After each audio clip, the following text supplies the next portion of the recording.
British who wanted a united India. It is the people of India, led by Sardar, who went to every Rajwada, used Samadama Danda Bheda to make India happen.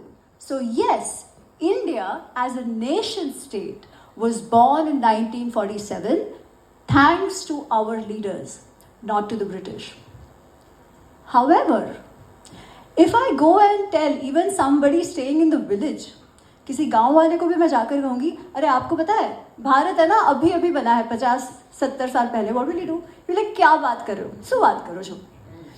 Do you know Balram ji? Everybody knows Balram ji. Balram ji यात्रा पर गए थे तब सारी जगह सरस्वती से लेके गंगा से लेके हर जगह घूम के आए थे. कैसे जाते वो अगर भारत ही नहीं था?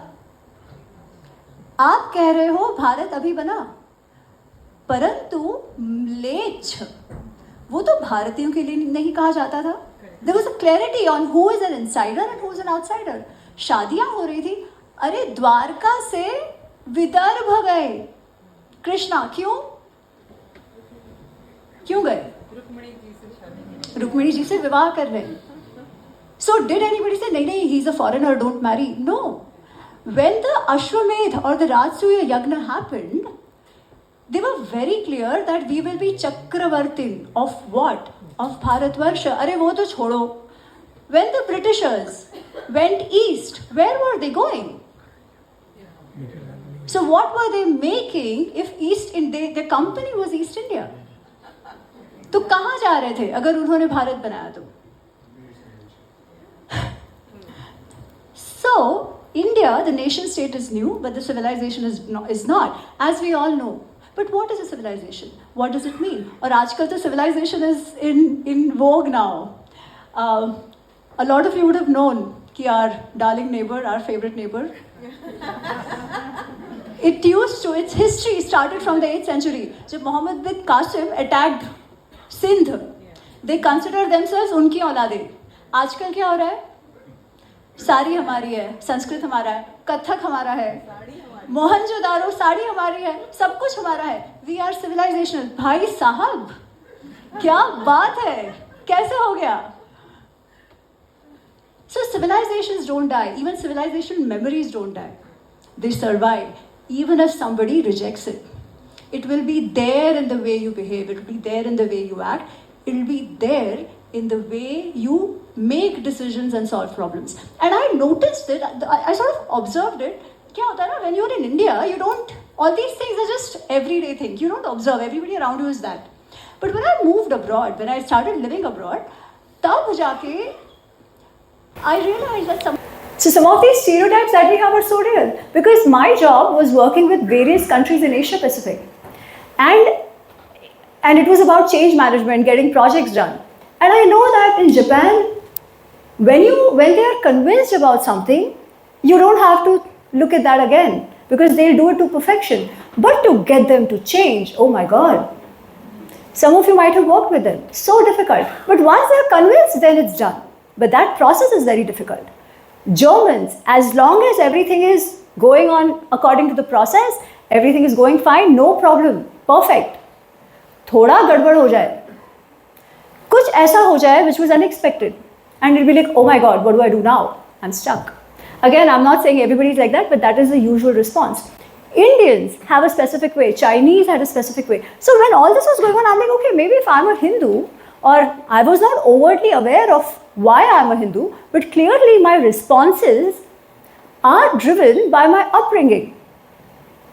So what does it even mean when I say I'm a Hindu, I'm coming from India? What is this Indian exceptionalism? When we talk about US exceptionalism, we talk about British exceptionalism. What is the Indian exceptionalism? And that took me down the hole, and finally I'm here, emerging out of it through study, trying to understand how to make sense of this complex country called India and people called Indian. And I'll tell you why we are different in certain ways. I usually give this example. कहीं नीचे paper गिर जाए, even खाली paper, what will be the reaction of anybody sitting in this room? Every single person I can tell you, born here, born anywhere. क्या करेंगे? क्यों? और have you seen anybody else do it? Why? What is that paper? Quora paper है यार. It's empty paper. But we do. And we all know why. Right? That paper also for us signifies jnana. And that is Saraswati. और उसको भी हम आदर देंगे. Even if it's just that symbol of Saraswati. When we do Aarti. Now, every mandir, every church will also have diyas. Right? But when that Aarti ka thali is brought to you, what do? What is this? Why do you do this? What does that mean? Have you thought about it? क्यों कर रहे हो ऐसा? जोर से. आपको वहां से blessing क्यों आ रहा है? तो why is it not happening with others when they also have candles? You know what you're doing? You are actually reliving the same action. Maybe the action is slightly different, but the same bhav that our ancestors were living when they performed the yagna. So before I go into what the world needs to know, I want to throw some terms at you. And I hope those terms will make sense. If not now, later on, it's the topic of my new book, Why Are We This Way? A Guide to Hindu Shastras as well. And hopefully it'll all come together and maybe sort of we'll make sense of a few things. Let me start with the story of the civilization. Everybody was at the hunter-gatherer stage at some point in time. Later on, something happened and civilization became possible. What was that one discovery? Huh? Fire. Who said fire? Yes. Because when that first light of fire came, man realized that, oh my God, he does not have to be scared of animals anymore.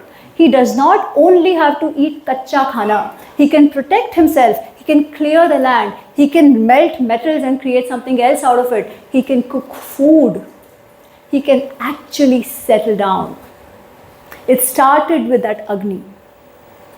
As he settled down or she settled down, our ancestors realized that our life is not really in our hands. It depends on every force of nature. बारिश time पे आती है तो धान्य उगता है, पीने को पानी मिलता है. पेड़ है तो फल आ रहा है, वो बीज से धान्य उग रहा है. None of it human being has designed himself.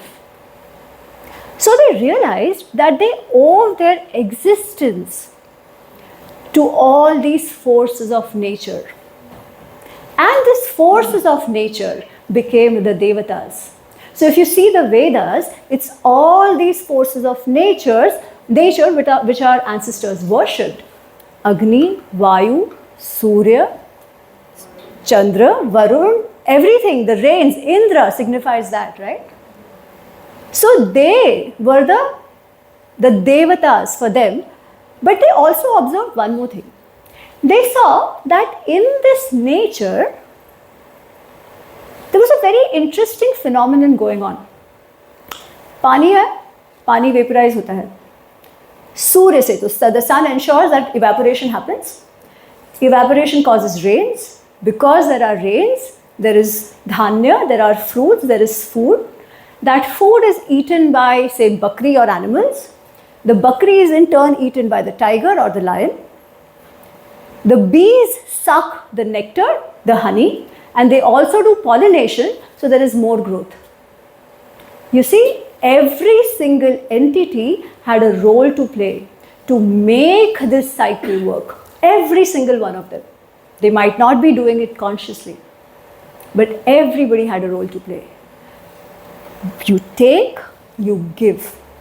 And it is only by giving and taking that the order was maintained.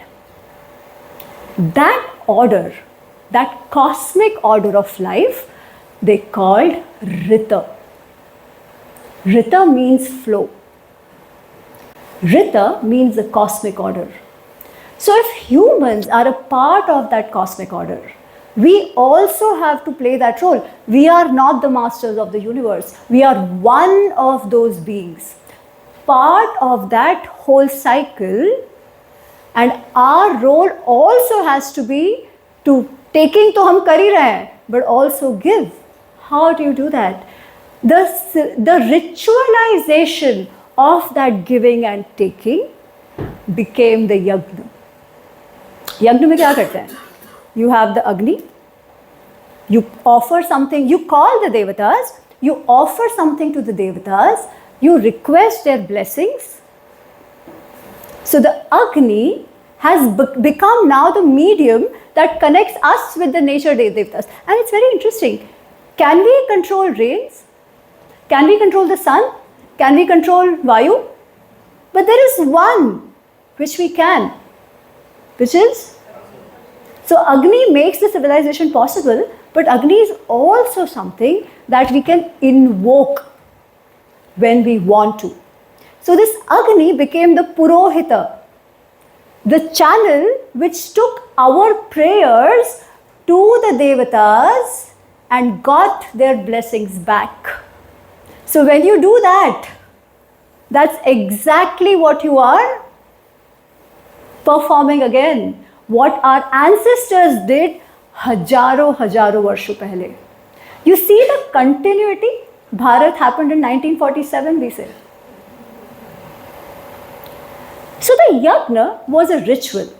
The Vedas, the foundational texts of Hinduism that we have, although when somebody says ek text kaun sa, we don't have one text. We say we have a library. That's the cliche which goes. Now, unfortunately, I think most of us, and maybe till some time ago even we don't really know what this library has. We're just happy to know library hai. Ek bhi nahi malum. Jinka ek hai, wo ek to padhta hai. Hum kuch bhi nahi padhte.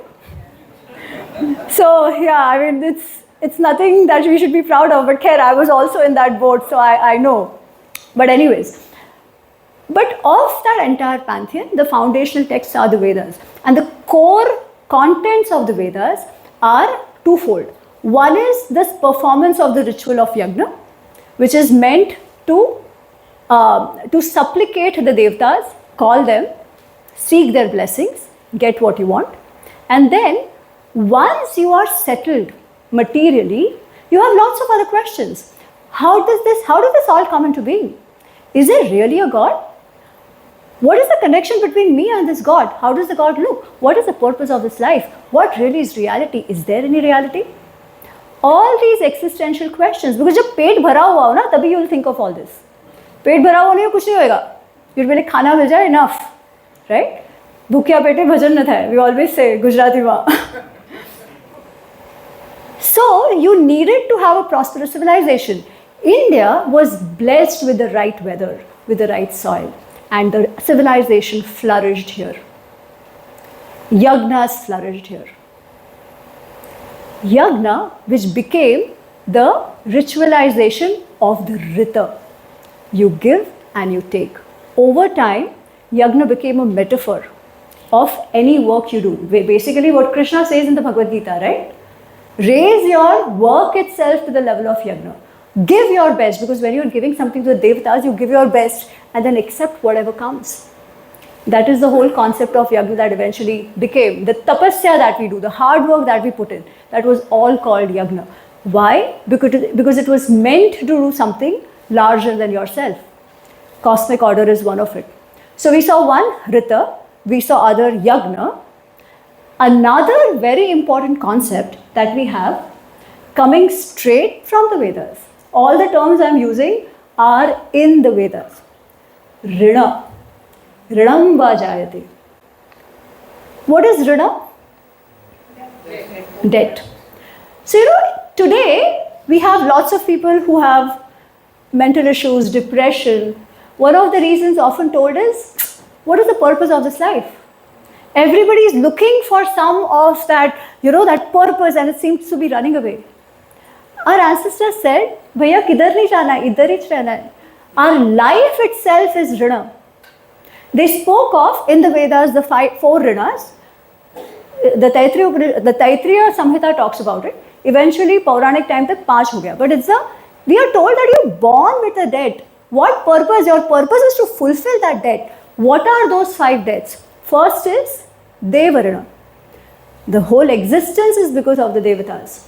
You have a debt on those Devatas. There is Rishi Rina. When we talk of wisdom, when we talk of sanskar, what is all that? That is because of the wisdom that our Rishis have left for us. That Gnan that comes from them, that makes us what we are. So there's a Rina, there's a debt towards those Rishis.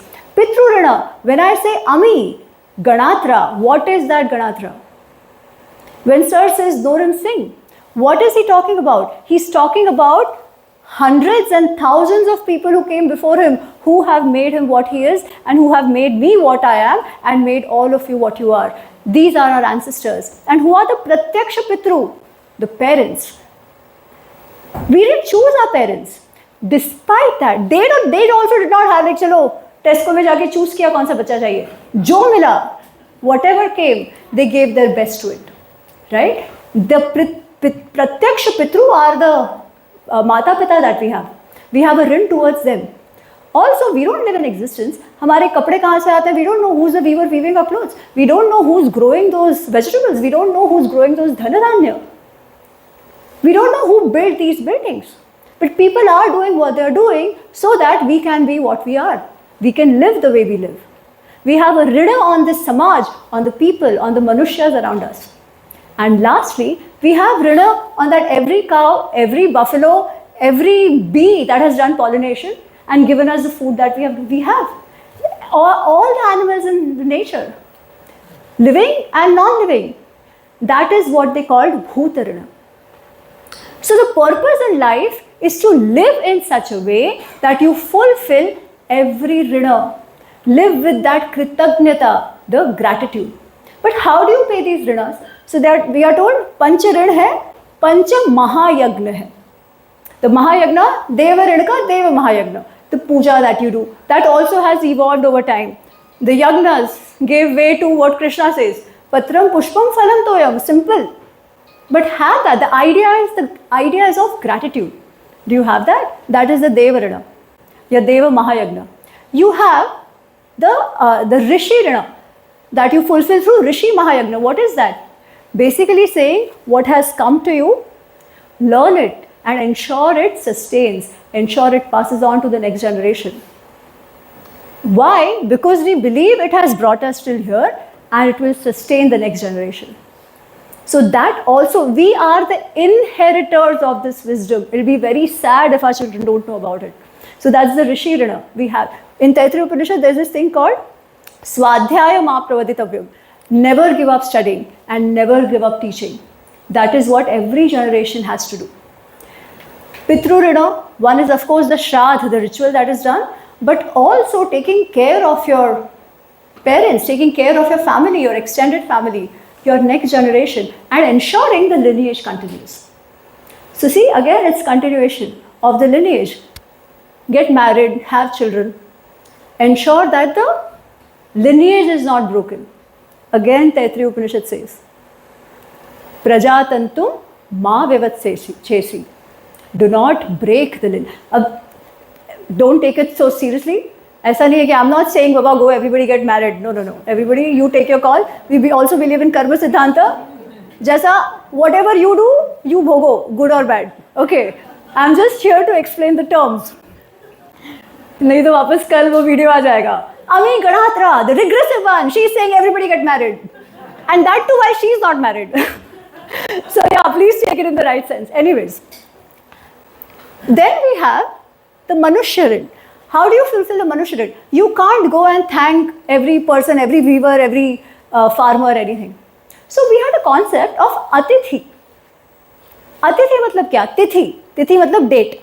Atithi is one who just shows up.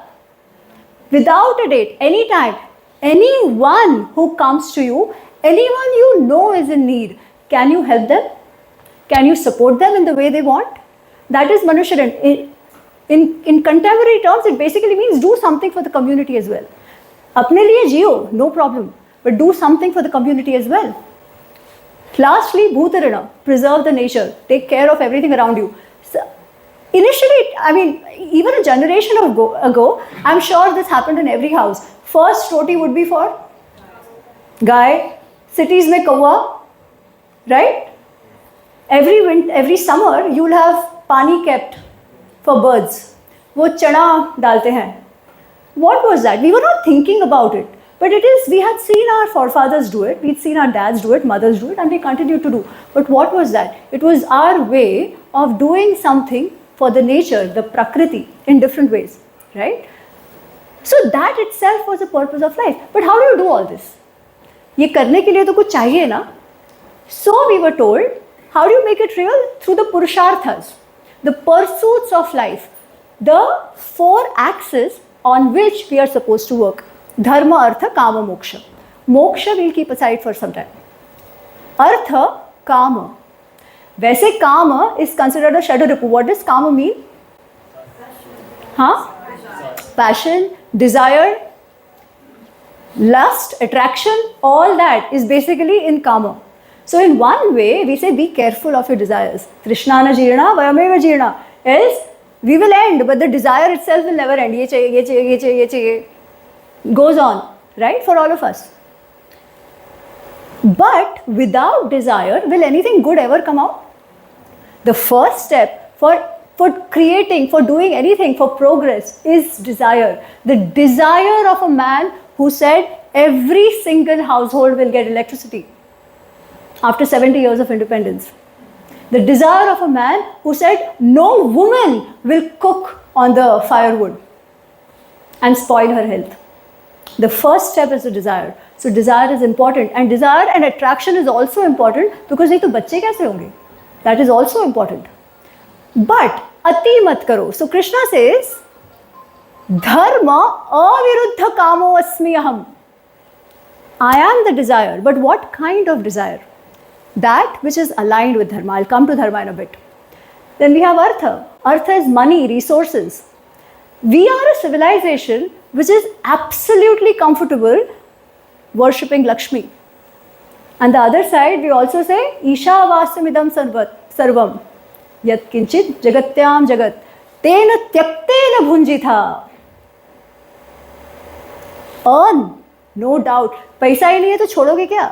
त्यागोगे क्या? त्यागने के लिए कुछ होना तो मांगता है. तो पहले we need to have it. We need to earn it.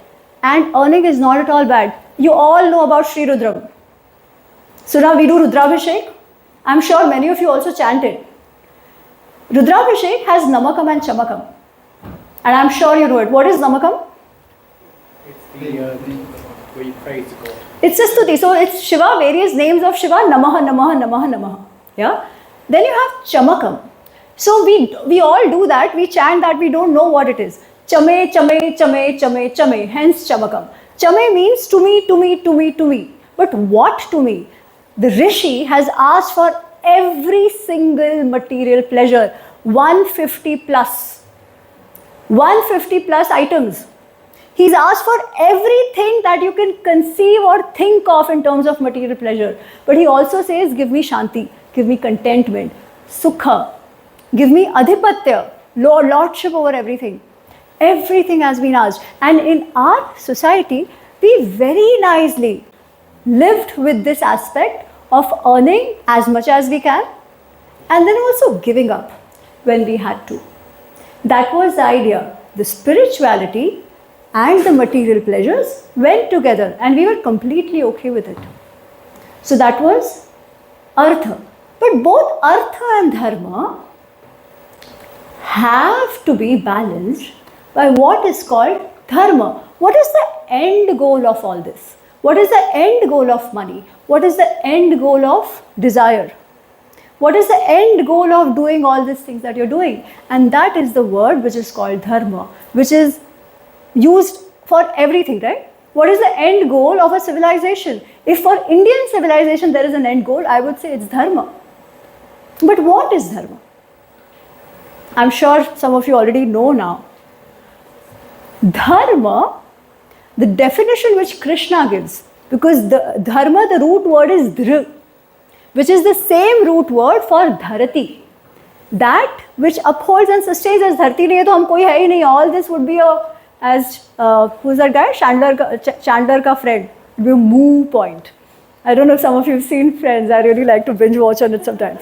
It would be a moot point. It would be of no use.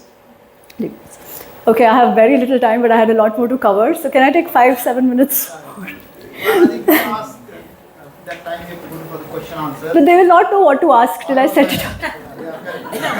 I don't- Yeah, please, please. Okay, so the last thing, and I'll sort of, last thing is the civilization, then a few minutes on what India needs, what the world needs to know, because that sort of comes from this. So dharma, the best definition comes from Krishna. Krishna says, Dharanat dharmiti ahu dharmo dhareti praja yasyat dharan sayuktam sah dharma iti nishchayah. Dharanat dharmiti ahu.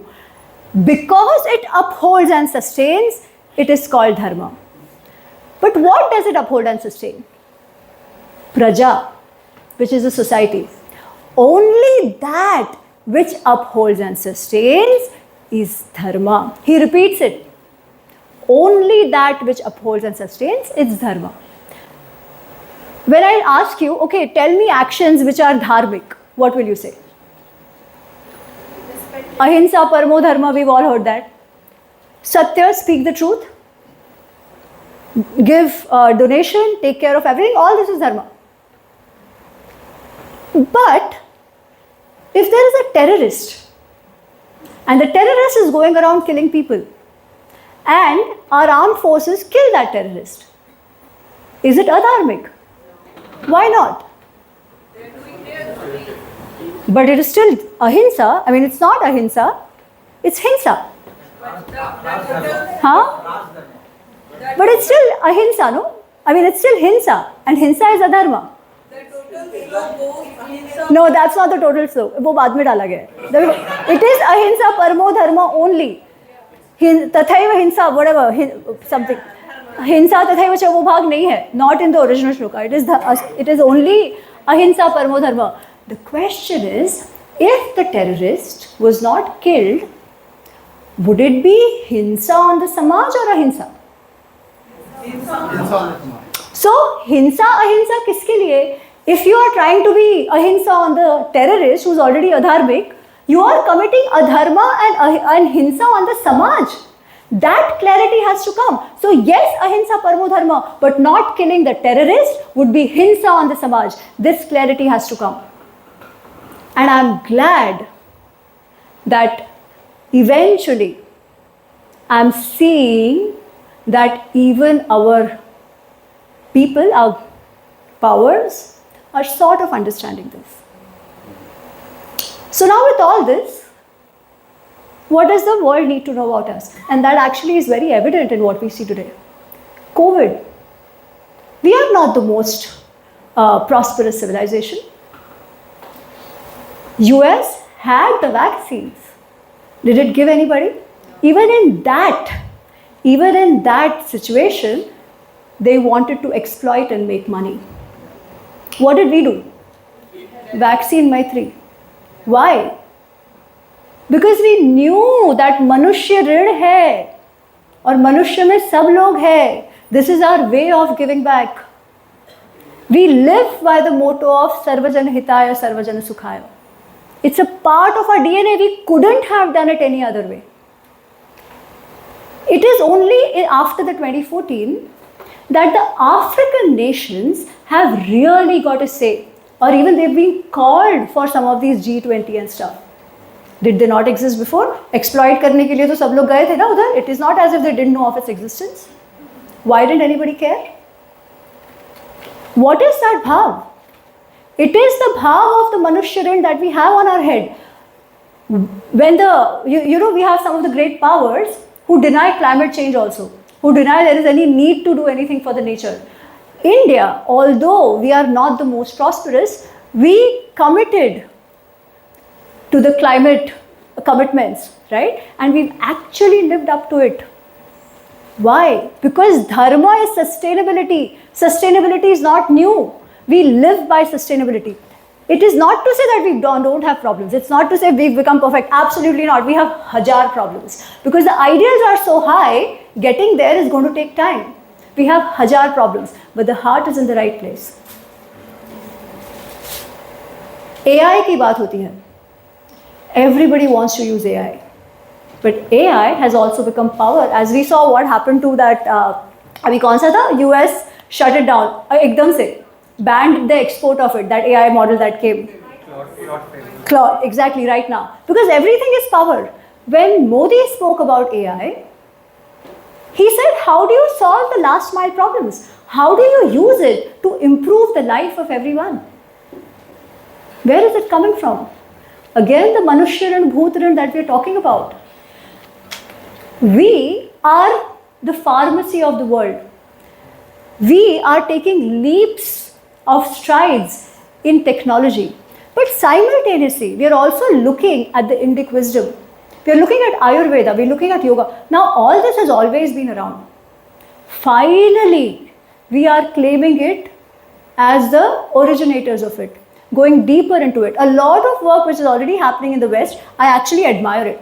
I will not say, Arey Bapre, why is Andrew Huberman doing research? He appropriated. No, he's actually taken it much ahead than what it was. We understand how yoga works much better because of the scientific research that's going on in that. My only worry is, why aren't we doing it? Because till now, the value of it was not understood. Dheere dheere change ho raha hai. But there's something also very interesting. I was talking to Sir before. We are the only civilization which has never had a problem with new knowledge. Our problem is ulta. We say, oh, हमारे तो वेदों में है. Anything new? हमारे तो वेदों में लिखा हुआ है. वेदों में क्या है मालूम नहीं है किसी को, पर वेदों में लिखा है. Right? Versus other civilizations, not anymore, but we've seen even in the medieval period, science was not accepted. There were wars. Scientists were killed and persecuted. Right? Where is that coming from? So I'll end this with this one sukta, which I believe is very important. We say, Ano Bhadra Kratvo Yantu Vishwataha. Let noble thoughts, let useful thoughts from everywhere come to us. But while I talk of civilization, what is also important to know, that India in general, as its ethos, while we may have some orthodox, the larger idea is we understand Puranamiti na sadhu sarvam. Just because it is old doesn't mean it's always good. Nachapi kavyam, navamiti avadyam, nor is new thing always bad, or the other way around. Santaha parikshantarah bhajante. Smart people analyze and then come to a conclusion. Whereas moodha just follow the sheep. So that is what the world needs to know about us. I could have gone 10-15 minutes more, but I think we'll take questions. The last thing I want to end with the line of Vivekananda.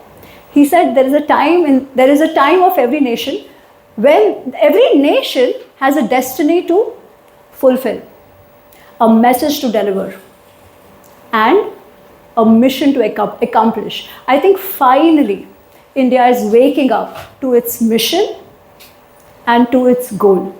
And I'm sure we'll only rise from here. Lots of problems, so kiske nahi hai. But we'll get through it as long as we have the right leadership and as long as we have people who can differentiate between right and wrong leadership. जैसे हम हैं वैसे ही राजा मिलते हैं.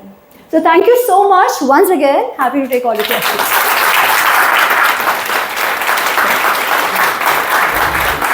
सपना सच हो रहा है, सपने सच भी होते हैं. So from me, I just have a curiosity to ask. You had such an amazing career as an engineer, and then you did your management from Ahmedabad. People struggle to go to Ahmedabad, and then you had such a wonderful career in Hong Kong for 10 years. Then what was that desire? What is that eureka moment? Which came to your life? That no, this is not going to work for me. I have to do something else for the country and for the future. So. Actually, there was no such eureka moment. It just happened because I don't have a glamorous story for it. It was very simple. When I moved abroad, I think there were already discussions happening around the identity, the Indic identity, and especially when I'm surrounded with people of different nationalities. 15 different nationalities were in my team, and I had to work with all of them. So as I mentioned to all of you before, I think the observation that, my goodness, everybody is very peculiar. And that peculiarity is actually is for that nation, that identity, whatever. So I am also behaving the way I am because of something that I'm not overtly aware of, which is my Hindu upbringing. So what is it? So that's how it started. There were many questions. There's one incident which happened which actually shook me. I was hanging out at a party in Hong Kong, and one girl, she got a little tipsy and we got talking. She was a Hong Kongese, born and brought up a Buddhist. She had moved abroad to Canada. She'd come back after 5 years. And bato mein, she tells me that she starts crying and she's very agitated. And what happened? She's like, see, my parents grew up Buddhist. I was a Buddhist, but eventually I found Jesus when I went to Canada. I felt the love of Jesus. I know this is the right path. I know that I have found the purpose of my life and something that will get me to heaven. But my parents are not ready to listen. I'm like, what do you mean? She's like, I've been asking them, I've been telling them to accept Jesus, but they just won't accept. I said, but are they forcing you to come back and worship the Buddha? She's like, no, but I know I have now found the right path. How can they not see it? And I'm like, my goodness, I don't think I have ever felt the need to convert my own family. If I'm a Krishna Bhakta, my brother is an atheist, I haven't said, nahi, kaise hoega? This is the right path, you have to come here. And this is true for most of us. We have so many murtis. Every person in the family could have a different ishta, may not have an ishta. If somebody says, अच्छा आप इनको भी पूजो, तो हम कुछ और भी वो आके वहाँ वो तावीज़ भी लाके रख देंगे, कुछ और भी लाके रख देंगे, जहाँ पर भी जाओ. I'm like, why is this mentality this way? And I think dhire dhire, some of these things happen. I'm like, no, I really need to understand. If somebody tells me what are those values of Hinduism, I don't know. People keep saying, oh, everything is grey. Mahabharat, everything is grey. There is nothing right or wrong. सब अपना अपना दृष्टिकोण है, अपना अपना perspective है. I'm like, okay, then Hitler also had a perspective. Will that be right? Then what are we saying? There has to be some understanding of what is right, what is wrong. Then what is dharma? If we don't even have that clarity, and if we don't have the clarity, and our kids are converting, we can't explain to them. Fair enough. So that's where it started. कि ऐसा नहीं हो सकता. There has to be something I need to figure out. So no, definitely reading those books, listening to you, you made such a complex topic. The philosophy is generally considered a very complex, for the normal people. But you have made so easily accessible, explaining that in a very simple language is amazing. And I request everybody to read and those books. It will be really useful. My name is Nitin Mehta. You mentioned that in the beginning we were hunter-gatherers, not according to Sanatan Dharma. Brahma created the world and it seemed to be a very organized, civilized human beings there already. The idea of hunter-gatherers was brought by the European historians, so that they could say that from hunter-gatherers we have advanced. I understood your point. We have advanced. I understood your point. And another very quick point is that no matter how much progress India is making, we unfortunately are the biggest beef exporters in the world. Unless that stops. Let me answer your one question. Yeah. Okay. Can you show me any place in the Vedas which says Brahma created the whole world? Sorry, which says what? Do the Vedas say that that Brahma created the whole world? Yes, I think if you read the Srimad Bhagavatam, it is. It is not. See, thank you for raising this question because it allows me to explain the issue we have. Bhagavatam is a Puran. It is not a Veda. Okay? We have two broad categories within our scriptures.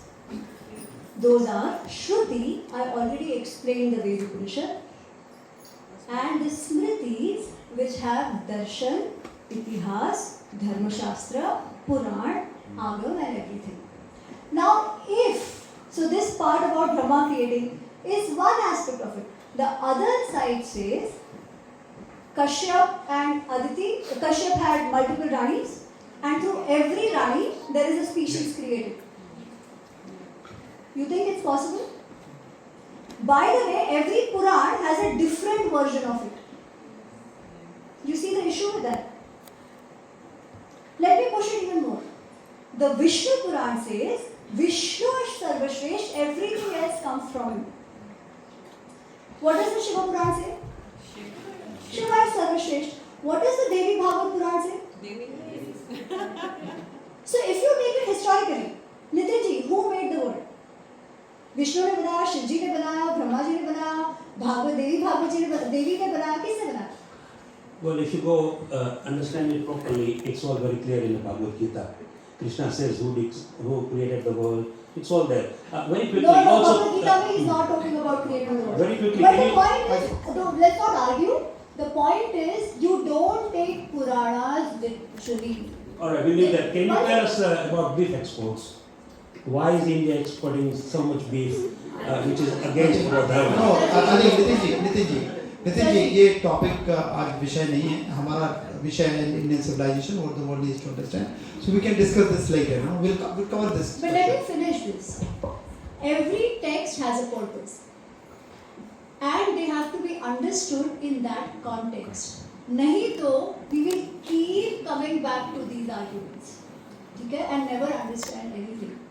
Purans have a purpose. The purpose of the Purans is bhakti. Purans have metaphors. It also has itihas in terms of lineages. But if you start taking Purans literally, we will kill each other. So don't make that an issue. Purans are for bhakti because a lot of stories that you see in Purans are very different from the Vedas. Let me give you one example. I told you वेदों में किसका पूजा करते हैं हम इंद्र वरुण वायु सब कुछ है ना we worship all. In the Bhagavad Puran or actually Krishna क्या कहते हैं that Govardhan Parvat, you know he raised the Govardhan Parvat. What is he saying? Don't worship the Indra, right? So now what? Does it mean throw away the Vedas because it is all about Indra worship? In the Rig Veda, 1/4 suktas are for Indra. Should we take that literally and say stop all this? No, that is not how the Indic civilization evolved. We understood that everything has its own place. We don't have to destroy one to build another. It evolves according to time, place, desha, kala. One does not necessarily mean rejecting the other. And Purans themselves have to be understood as metaphors of things. There, Krishna is not saying reject the Vedas. Krishna is saying understand who is the Pratyaksha Devata here and take care of your mountains as well. Not only the ritual is important, but actual preservation, which is the Bhuta Rina, that is also important. That is the way to understand it. Thank you. So, my name is Soham and I am 5 years old and I am about to be 6 on the 27th of July and I've got 2 questions. What is Sam, Dum, Dun, Beep? Okay, fantastic. So name. Do you know the meaning?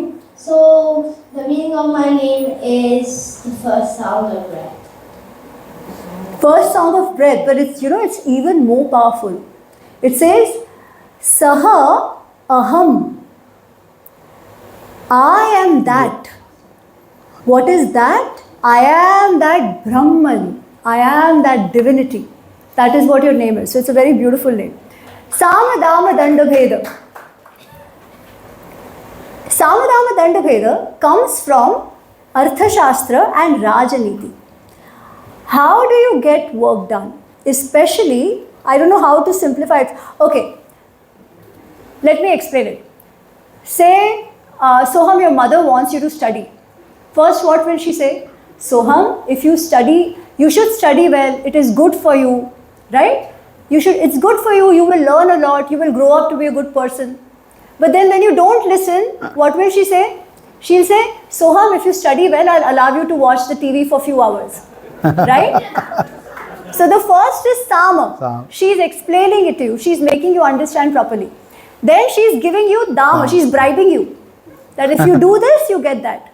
Even then, if you don't listen, my mother would slap me. I don't think that happens anymore. Right? That is Danda. The Bheda would be, she'll say, I will tell your friends that, I'll tell your teacher that you are not studying. Then you will do it, right? Oh, no, don't tell my teacher. That is Bheda. Understood? Thank you. Guruji. My question is, which I've actually asked many times to various leaders. I'm not an expert in Vedas, I must admit. I'm a consultant in the NHS, and I see nearly 100 patients every week. And the Britishers are the most avid travelers in the world. When I ask, and I actually inherently like to promote Indian tourism. When I ask my patients, where have you been or where are you going? They say, I went to Sri Lanka, I went to Philippines, even they who go to Pakistan. When I ask why you don't go to India, they say, well, what we heard about India is a very dirty country. It's got heaps and heaps of filth everywhere. Is it not our dharma? Is it not our civilization? So the world would not actually understand what we are unless they see that this country is actually at least welcoming in terms of cleanliness. 100% Why this is not happening? with you. Our- 100% with you. We have failed ourselves by not learning basic hygiene. We are at community hygiene. Absolutely. How have we become like that? Requires probably a whole research topic. Many reasons. People will say colonialism, people will say scarcity, all of that.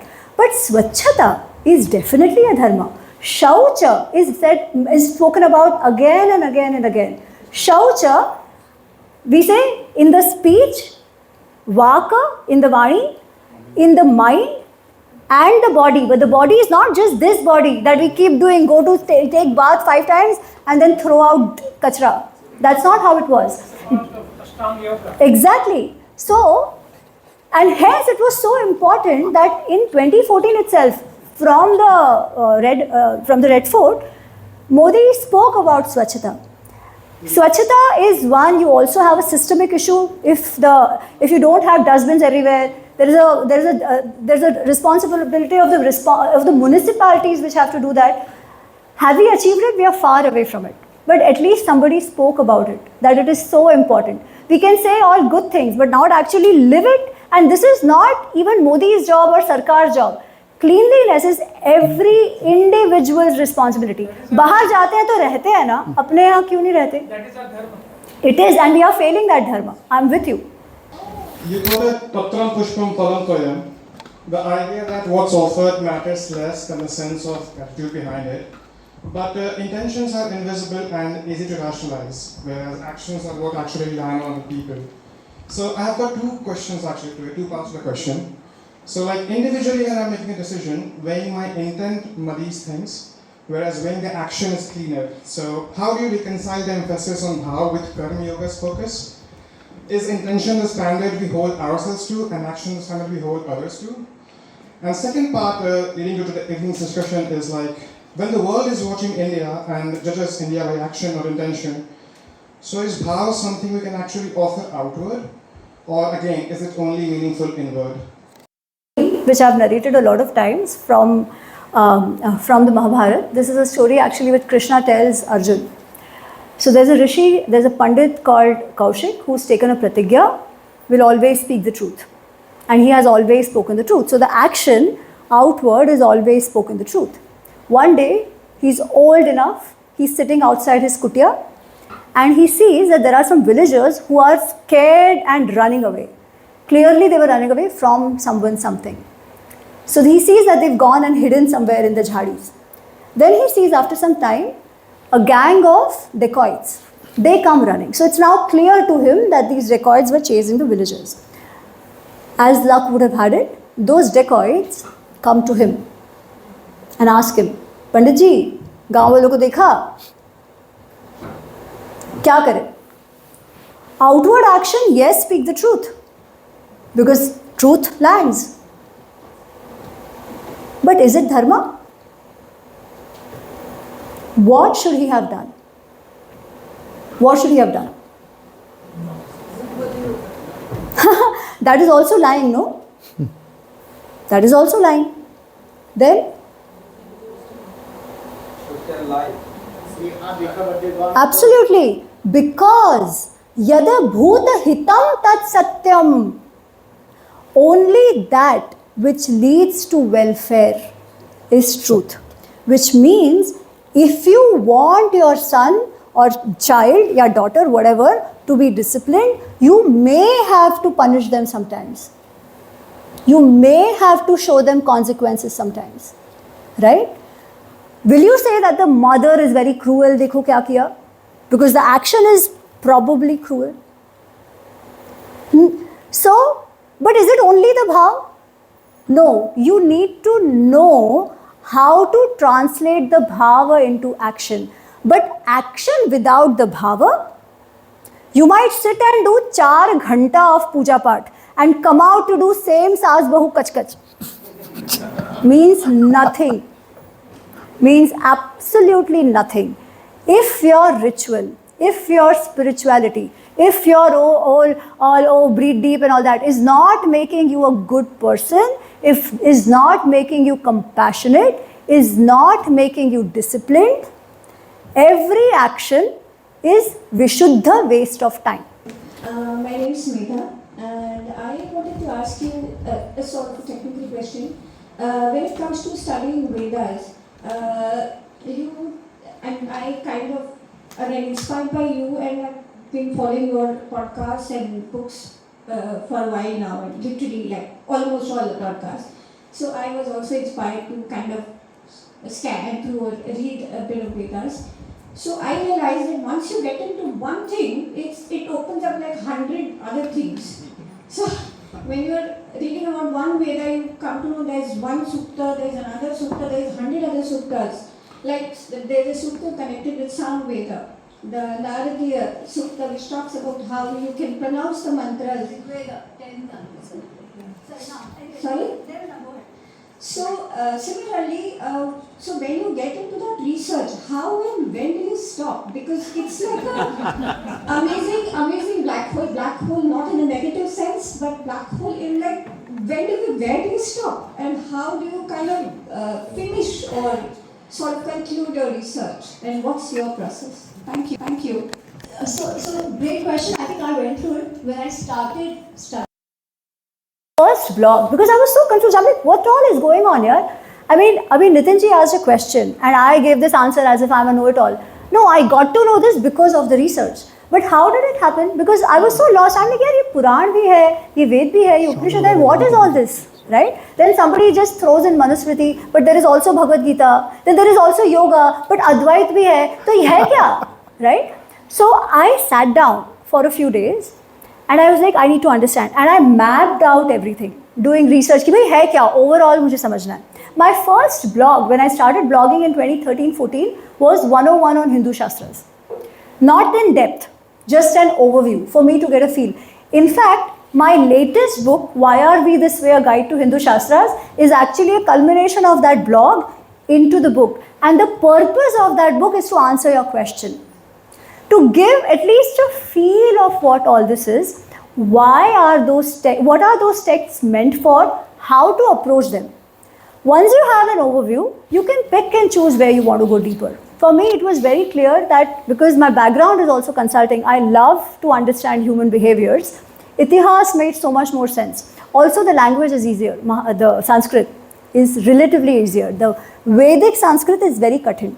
I think you need somebody to guide you with that.